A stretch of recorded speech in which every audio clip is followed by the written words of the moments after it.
og for dit bryst, til vidnesbyrd om, at du skal tilhøre den korsfæstede Herre, Jesus Kristus. Hvad er barnets navn? Emil Lukas Bøje. Emil Lukas Bøje.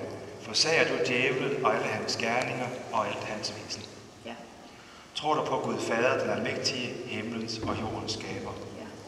Tror du på Jesus Kristus, hans enbårne søn, vor Herre, som er undfanget ved Helligånden, født af Jomfru Maria, pint under Pontius Pilatus, korsfæstet, død og begravet, nedfaret til dødsriget, på 3. dag opstanden fra de døde, opfaret til himmels, siddende ved Gud Faders til almægtiges højre hånd, hvorfra han skal komme at dømme levende og døde.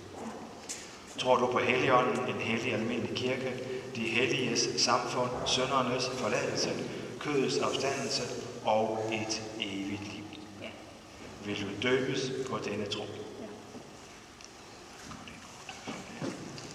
Emil Lukas Bøje, jeg døber i Faderens og i Søndens og i Helligåndens navn.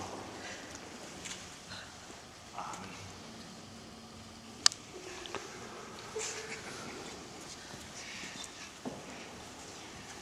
Den almægtige Gud, vor Herres Jesu Kristi Far, som nu har genfødt dig ved vand og Helligånden, og skænket dig syndernes forladelse, han styrker dig med sin nåde til det evige liv. Han bevarer den udgang og indgang fra nu og til evig tid. Amen.